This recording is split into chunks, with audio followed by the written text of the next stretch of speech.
funny. They put the two ends. They put the same two ends on both sides, so the one end doesn't really have a smaller hole for the whip. But I noticed, the southbound side was a lot of rubbernecking and backup. So looks like people probably left early, but. Now I'm just hitting normal traffic on the way back. Short video from Green Hill Park, the place where we couldn't get Mr. Eddie from New Jersey on his Albany trip, but unfortunately that was then. Fortunately, this is now, and with a Hustler CG220 doing the trick, hitting the Mount Greylock repeater. This is a straight look out to the west from the vehicle. That's out to the northwest. That's technically the direction of Mount Greylock and the 220 repeater and many other repeaters. And this, of course, is straight north. So success has been achieved on the 220 band with the magic and the power of Mount Greylock. With N2 EDR, this is KD2 CMZ, location Green Hill Park, Worcester, Massachusetts, signing off. All right, a quick demo about the elevation study and the path toward the Greylock repeater.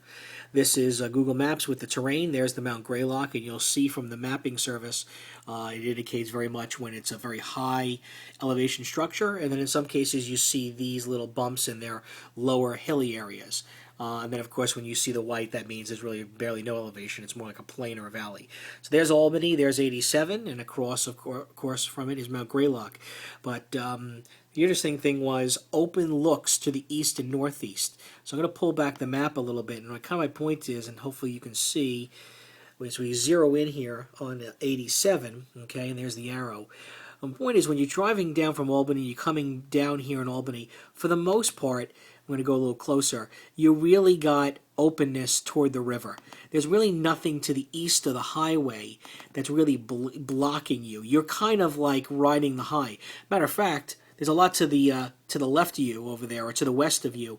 You're probably getting some great reflection, and you really just very easily can hit the repeater from these sections because, as you can tell, I mean, you're usually the highest thing up until you hit the water. That, of course, changes as you start to go down. So let's just continue to follow the line. Again, you hear cascading over into the river, into the land, things getting higher there. Ideal to hit something east-northeast of you, which in this case, our example is Greylock. And again, now that changes as you eventually, and you can see it even down here, but as you get towards Saugerties, and then my point is really going to be Kingston area, okay, and there's Kingston, I've earmarked it, the situation changes on the thruway that direction. So again, still watch for the arrow going here, but once you start going this thruway, what you begin to see is, you begin to see ridges and hills and mountains coming up to the east of the thruway. So now the signal shot this direction is not as open look. Line of sight starts to get compromised. All of this here gets in the way of a mobile coming down the thruway. And you can just see a big ridge all the way down to 84 and Newburgh.